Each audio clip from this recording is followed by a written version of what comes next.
Resistance to tyrants is obedience to God.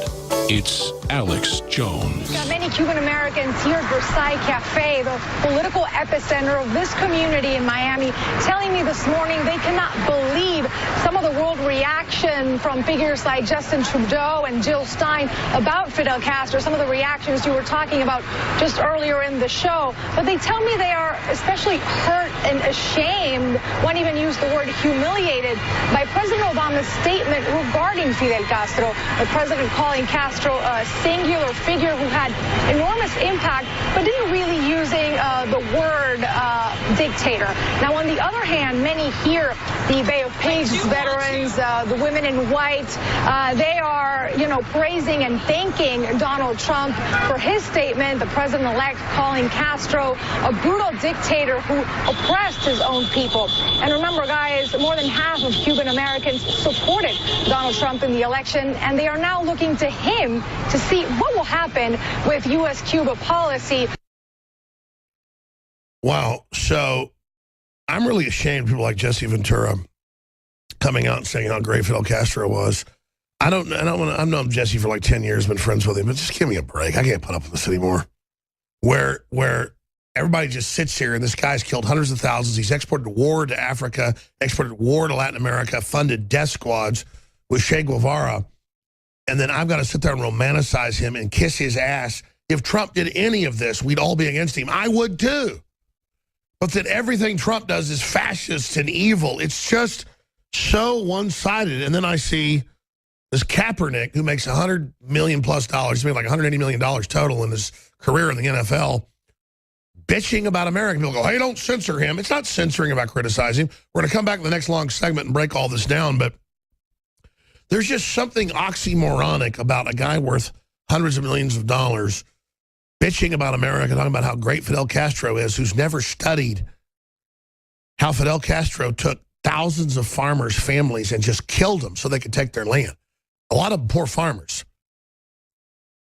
Matt Bracken, we were getting into this. It's a short segment, but looking at this worship of Fidel, I agree with you. It's a real watermark. It's a real gauge to see where people stand.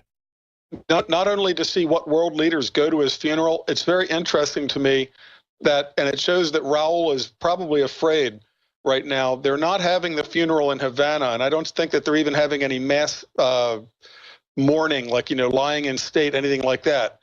And that tells me that they're afraid because a funeral can get out of control.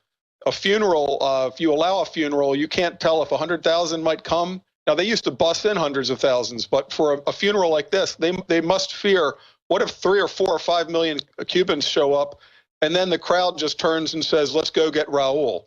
At that point, would the police fire on them? Like, in Romania,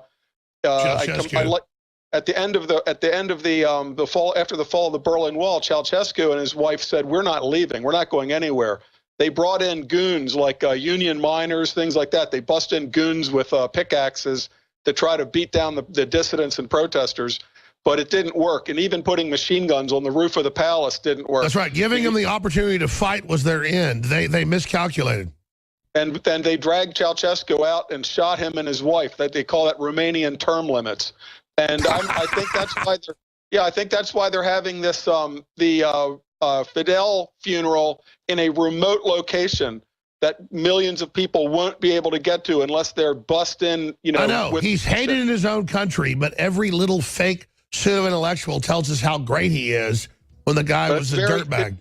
It's very telling that he's not laying in state or laying in to be viewed in Havana.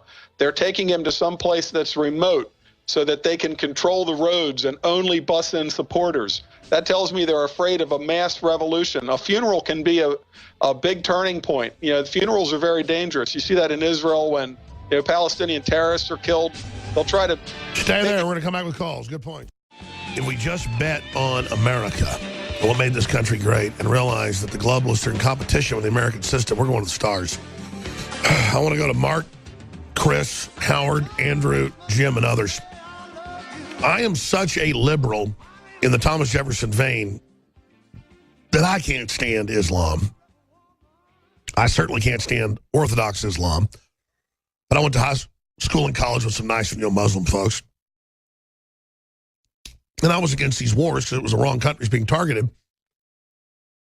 But I got to tell you, watching the establishment and the globalists ally themselves with the worst forms of Islam, and then just every day I have to look at it where they've got TV ads in Germany saying submit to Islam, paid for by the UN.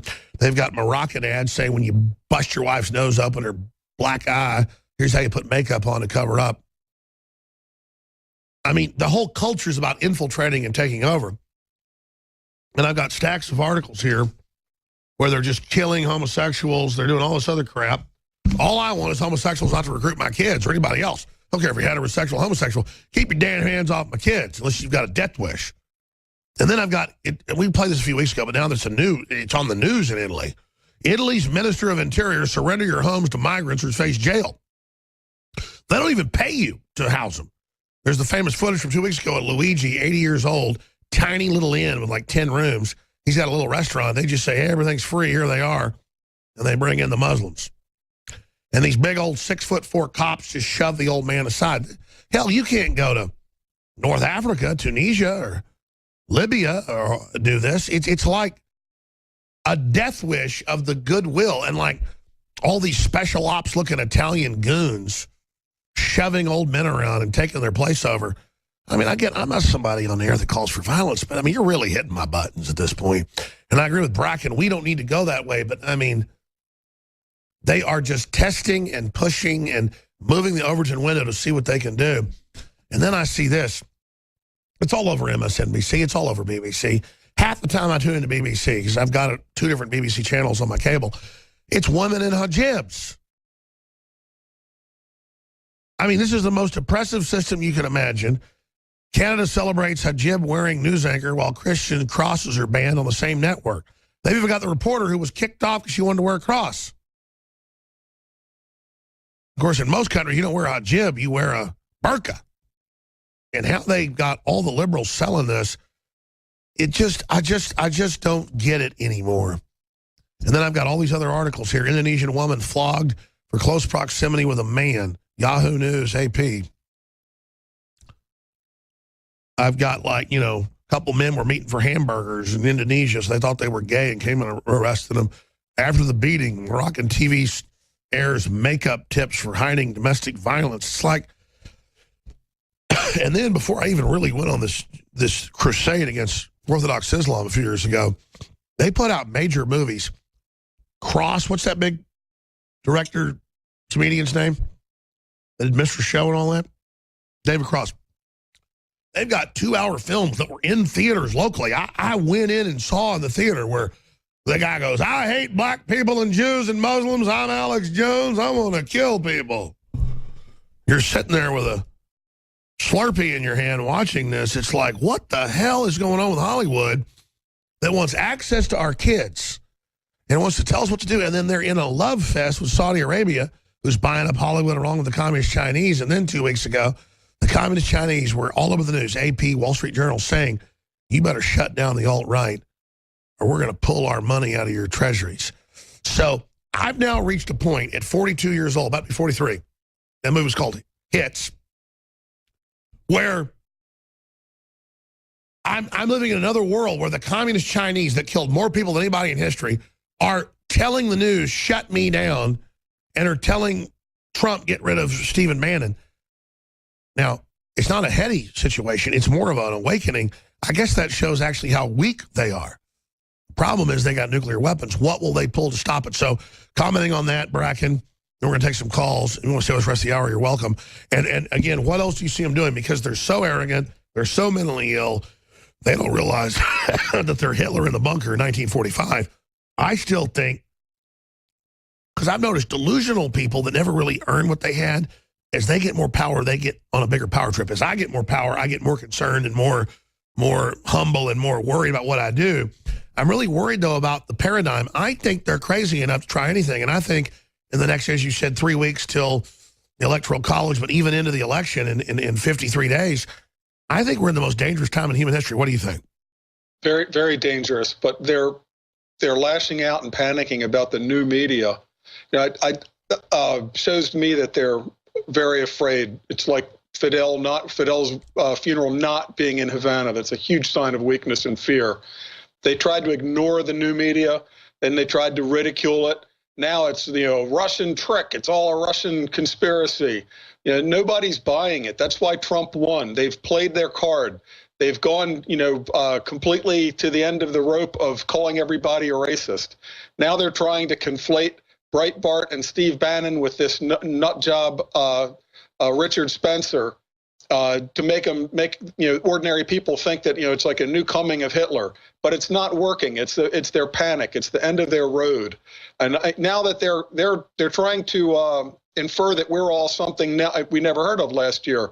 Now we're all white if you happen to be Caucasian. I mean, if your parents came from Europe, I had nothing to do with the color of my skin or the color of my eyes. I just was born this way. But now apparently I'm a white nationalist. They're trying to make patriots who are Americans and who happen by just the grace of, the luck of the odds, the luck of the draw to be Caucasian. Now we're somehow scary white nationalists. So no, I agree with you, but let's just be honest. Ice Age thinking or whatever it is, every group has its talent, its skill on average. Everybody's diverse. But it's like, Kenyans are all the top long-distance runners. What is it about Europe that had its own problems that developed so much science, so much Renaissance, and ended slavery and tried to empower women? I think the despots are in competition with the true liberalism of the white male. I mean, not that we're perfect, but I think they're really scared of the fact that we want to, on average, empower people, so they try to focus in on dumbasses.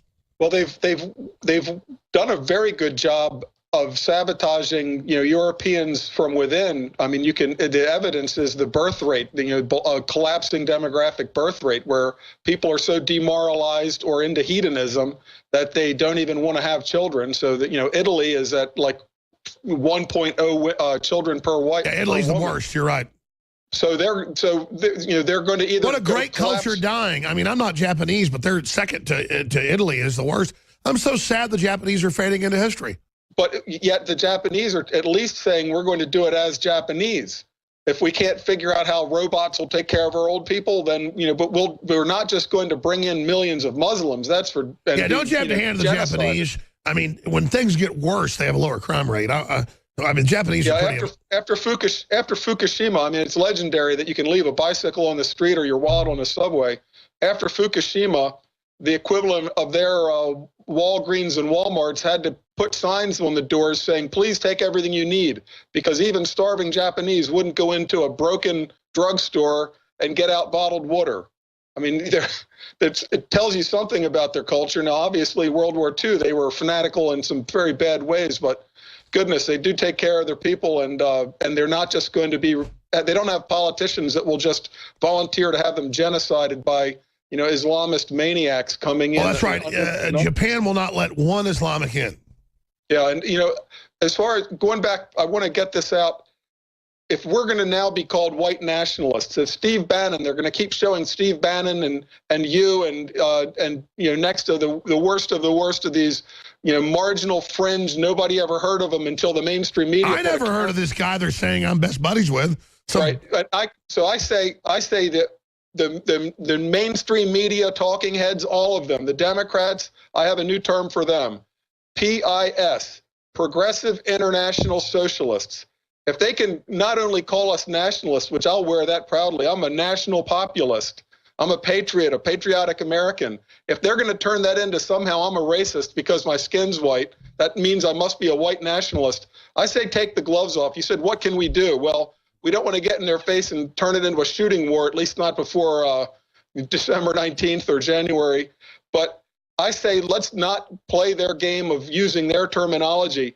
I call Brian Williams, Rachel Maddow, all of them. They're international socialists. If they hate me for being a patriotic American nationalist, then I say, screw you, pal. You're an international socialist, which is just the overt, polite form of saying you're a communist. If you go to Fidel's funeral, you're a communist. You know what he did, and you're going to go and honor him. You're a communist. Well, here's the deal. I mean, they're demonizing. They're demonizing.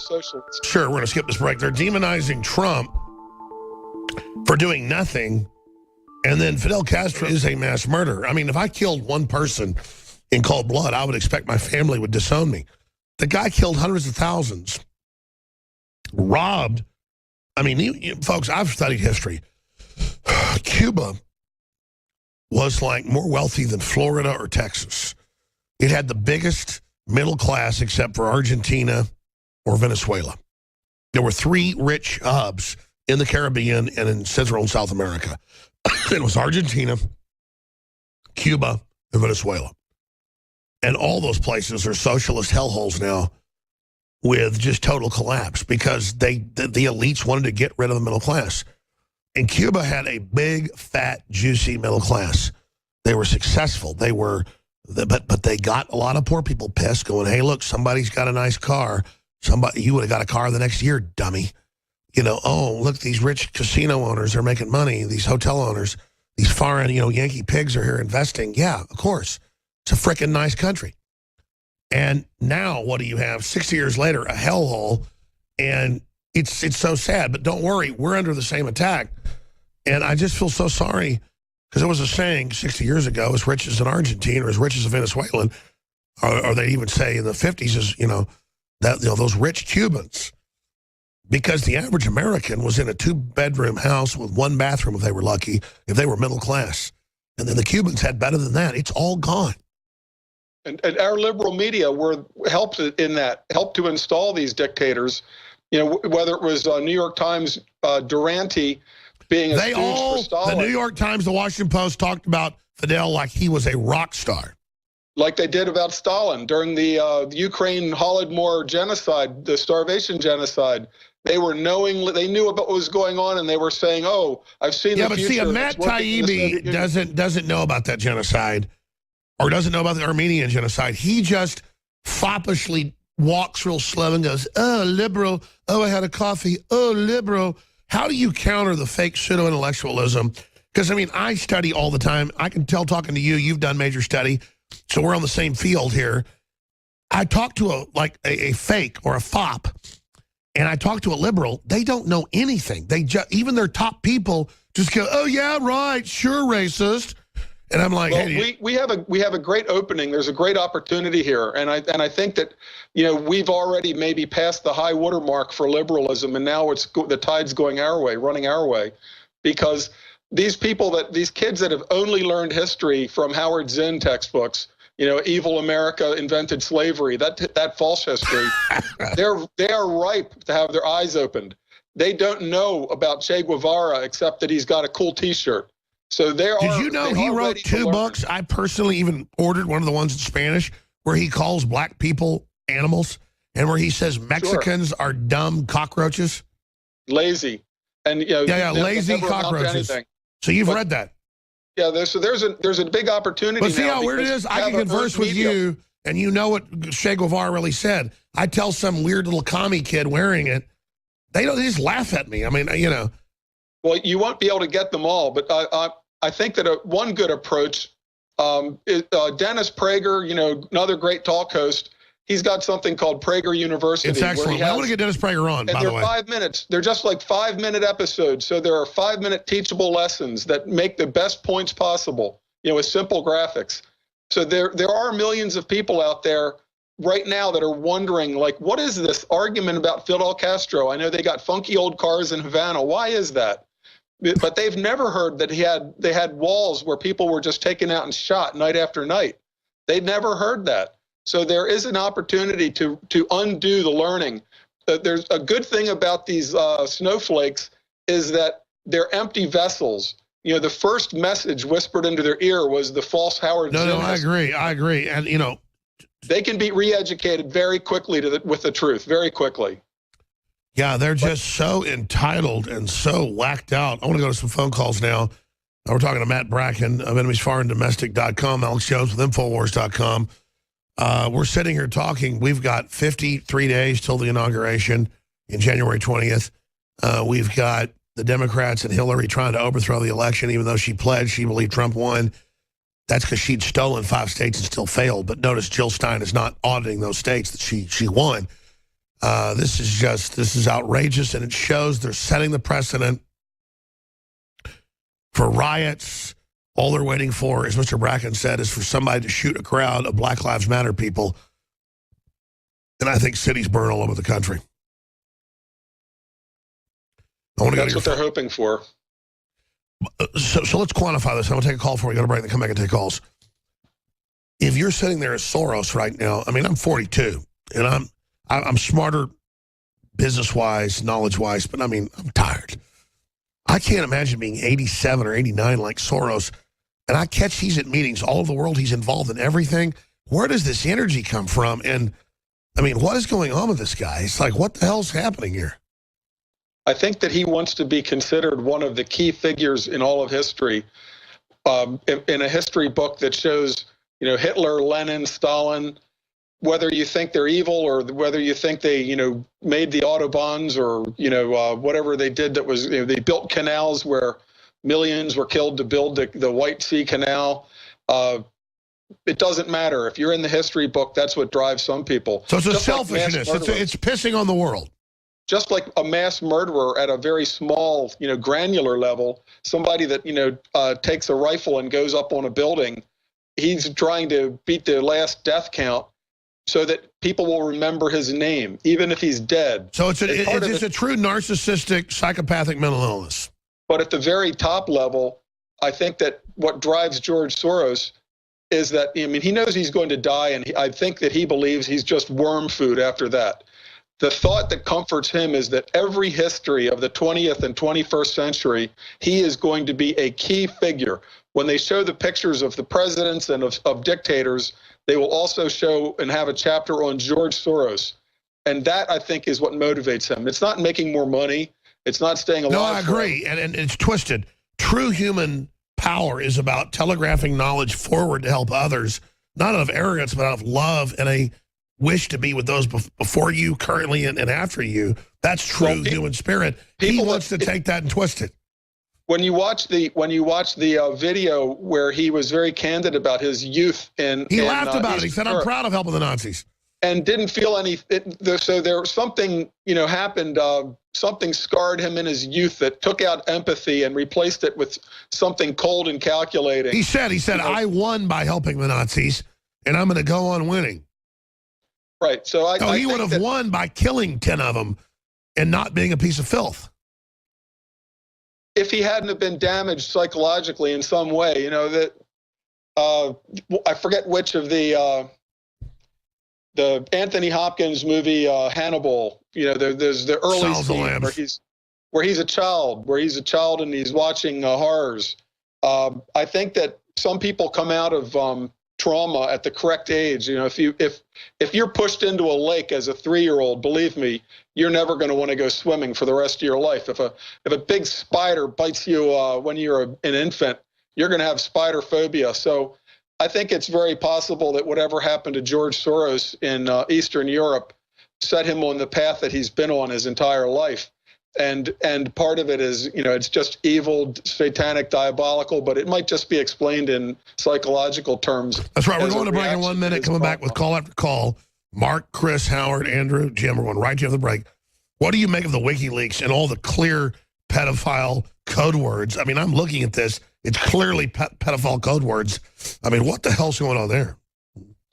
I thought that what had happened in Belgium and that area like 20, 25 years ago, I thought that was an aberration. But apparently when you get into the upper levels of evil, the evil power, it seems to go towards this ritualistic pedophilia rings. It's just pretty disgusting. But when you look at some of these characters that are around Hillary, you have to wonder what kind of evil is there. I mean, Huma Abedin from age 19, a 19-year-old intern has become her body companion. She's the one that's in the bedroom. She's the one that is never away from her side. From age 19. And of course, she's a Muslim. We'll be right back with your phone call straight ahead. I'm Alex Jones, Infowars.com. The website for our guest is a very important website, enemiesforeignanddomestic.com. Stay with us. It's an incredible time to be alive right now, and history's happening in front of our eyes. I made the film Endgame 9 years ago. I showed hundreds of quotes, video clips of global elite admitting they treat us like creatures in a petri dish. They're manipulating us. They're playing games with us. And all I'm saying is, I don't like this, and I want to change it. I want to turn this around. I'm going to go to your phone calls right now. I'm not going to belabor this. We're running the biggest specials so far of the year during the Cyber Monday. All the Black Friday specials are extended. 50% off colloidal silver, silver bullet, 30% off super male vitality. There's a whole bunch of specials, 40% off high-quality storable foods. Free shipping with the promo code on top of it, free, F-R-E-E, InfoWarsStore.com. And that's what makes the broadcast possible. I've noticed that one of the main establishment attacks was, oh my gosh, they sell stuff. Yeah, we don't have Mercedes-Benz as sponsors. We don't have Barnes & Noble as sponsors. We have some sponsors on the network, and we have some sponsors as well. That pays about 30% of it. We direct sell products. And so that's how we fund this operation. So we couldn't do it without you. You see the big effects were happening. You see us all over the news being attacked. It's because we're effective, and the enemy knows we're having a big effect. So thank you all for the support. InfoWarsStore.com or call toll-free 888-253-3139. And as I said, whatever's going on in Central Texas, it's kind of like that movie, The Happening, I think is the name of it, where the trees release the pollen and kill everybody.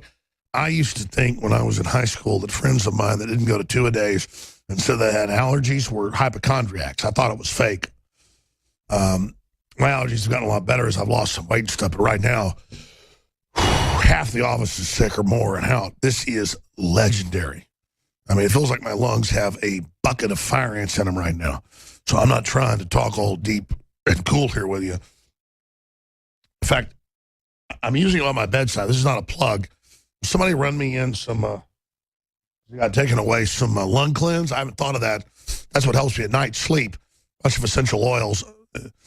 Yeah, they sell stuff for like $20. It's like menthol and a couple other things. This is dozens of essential oils. The only problem is it's so thick, you got to, every other time you use it, wash out the sprayer tip. Because it's so thick, it will not spray through it. Thank you. So this is a new package of it. I need to take this home because I've had a package for about 6 months. I haven't really gone through it yet, but it's almost empty. This is the ultimate lung cleanse thing out there. About to tell you, we are under such assault, all the GMO, the glyphosate, all the rest of it. And I wanted to be on air today, so I apologize, but we'll see how that does. Because let me tell you, it is fun. Now, getting back to Matt Bracken of enemiesforeignanddomestic.com, I want to go to your phone calls right now and take your questions and comments. But I feel guilty that I'm not able to get excited enough and upset enough, Matt, about Hillary wanting a recount, the Black Lives Matter running around groups calling for cops being killed. They're shooting them almost every day dead. And the media, even CNN's like, well, they're cops. They deserve to die. It's their job.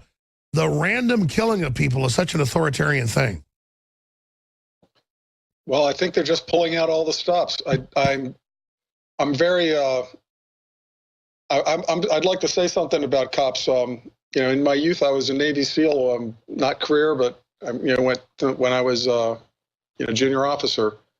I couldn't be a cop for 2 weeks. I guarantee you. I mean, I'd absolutely lose my mind. I'd go into some house and see child abuse going on, and I would flip out. So, how you can be a social worker and carry a gun at the same time is something that I couldn't juggle personally. I totally agree. Just watching it and covering it drives me crazy.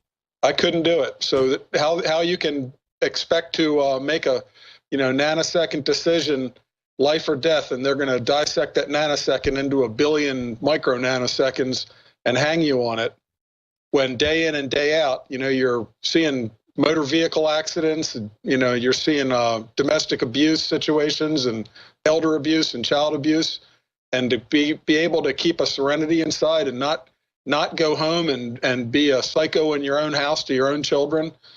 So I give all honor and respect to law enforcement that can juggle all of that and balance all of that, because I know within my own heart and my own soul, I wouldn't last two weeks as a cop at any level. I couldn't do it. Matt, that's well said. I couldn't carry that job. I couldn't do it.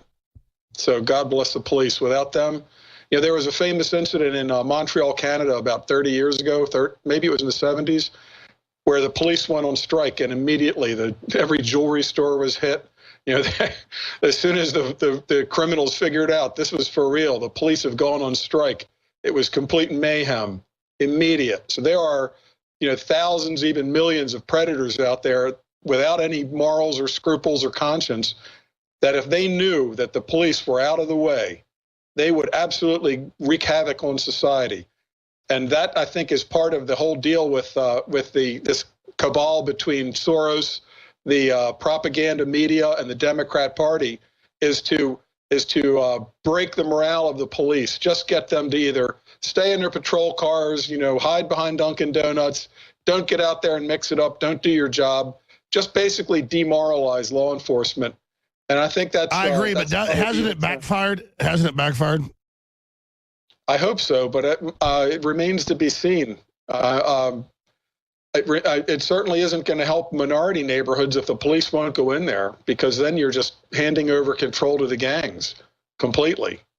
So, I mean, yeah, obviously there are bad cops, and obviously some cops go on a power trip, and maybe some people come into law enforcement because they've got like a latent power urge to be a bully sort of thing. But I don't think by far most cops, I believe. Sure, by far, though. They want to be the sheepdog. Cops aren't where, I agree, cops aren't where the revolution happens. And the fact that Soros and the mainstream media want to make that the main focal point, we can deal with the cops that have problems. The issue is that this is an attempt to destabilize the whole country. Mark in California, you're on the air with Mr. Bracken. Go ahead. Yeah, thanks for having Matt on KOMY 1540. I really appreciate that. Matt and Alex, when we think about King Cyrus, he's much more than a king, because this is he of whom it is written, behold, he is my shepherd, and shall perform all my pleasure, even saying to Jerusalem, thou shalt be built, and to the temple thy foundation shall be laid. And when Trump came out and just was honest about Castro, I can't tell you what that did for me. All these lying commies, talking about how great the man was. He's a despicable communist, and he's going to go to hell on Judgment Day. And when we think about how Trump has appointed these guys, I mean, think about it. We've gone from Eric Holder, who says we have to, quote, brainwash them to hate guns, and what's her name, Loretta Lynch, for Attorney General, that after, San Bernardino happened, she says, we'll prosecute you to the full extent of the law if you speak against Muhammad, to Jeff Sessions. And we need to pray for Jeff and pray that God will fight with outstretched arm, against Chucky Schumer and such. And, because this is really exciting. This is exciting. This is God. It's the I agree. And the enemy is crapping themselves and is planning something in the next 53 days. Thank you, Mark. Comments on that, Matt? This is a civil war. This is a civil war. We are in a civil war. Make no mistake. It's not at the shooting in streets phase of a civil war, but believe me, like he put his finger right on it. Holder and Lynch, and then Jeff Sessions, this Jay Johnson, and then General Flynn. This is tectonic. This is Richter scale 12. It's opposites. It is opposites, and they're not going to just quit. Let me ask you this, because obviously none of us could war game this and know how it's going to go. But hypothetically, we're not calling for this. If they suspend things, say Trump lost, let's say they kill Trump, say, oh, he's died in a helicopter crash, Hillary's coming in or whoever, and announce that we're shutting down, the fake press, that's us, they're going to arrest us. We're not looking for trouble, but when folks try to pull up and take us off to the re-education center, I guess all bets are off. I just want to make sure, because it won't do anything. The foolish cops or anybody else, the young military officers, how do we get around them to the real targets? There aren't enough. There aren't enough, especially the fleas, the federal law enforcement agents. There just aren't enough. The math doesn't work. All of the power of the state could barely get to Louisiana after Katrina. And no, I agree. So why are they so arrogant? Because they've taken our restraint as weakness when there are like millions of veterans, many of which I know, that aren't looking for trouble. They're not scared to die. They are ready to just dominate. And I don't think. Not only that, I would recommend people read some of my essays, like the Civil War II Cube, which is sort of like a Rubik's Cube showing the demographic, cultural, and geographical axes that the Civil War will be fought on. Or my other essay, When the Music Stops, How America's Cities May Explode in Violence. If you look at the red-blue county map, Most of the food grows in the red counties. Most of the energy comes out of the ground in the red counties. I was about to say, we have 90% geographically. In military nomenclature, isn't that total dominance? Well, they say, well, we have more people. We won the popular vote. A lot of people is not an advantage if you can't feed them. A lot of people is a tremendous. No, it's true. The communists and the globalists want to play this capitulation game. I'm not looking for this, but if they want to take the gloves off, don't they in a bare knuckles fight, we kick their ass? Well, if you look at the Russian Revolution, when the Russians came home from World War I, they were carrying Mosin Nagant rifles and swords and pistols, revolvers, but they were disarmed very quickly by the communists. They ordered it, and the people turned them in. That's right. That's not going to happen this time. But then they could go out in the countryside and they could literally steal the food from farmers, leave nothing in the Ukraine, take the grain from the Ukraine and leave the Ukrainians to starve. That would absolutely not work in the United States of America. The other big factor is our agriculture now is big mass industrial agriculture. It's not a family farm. So if the transportation infrastructure breaks down and there's no oil and fertilizer going out to the farms, then there's no food going anywhere. And the power will be in the small, self-sufficient family farms. That's right. So it'll be a starvation. So I'm not looking for trouble, but if they want to push this, into a hot war, they're entering our briar patch. And but in the last occasions that we could use as references, the French Revolution and the Russian Revolution, they were able to harness and militarize the urban population, go out into the countryside with guillotines and execution squads in Russia and take the food by force. They would never be able to take the food by force in this country. It would be a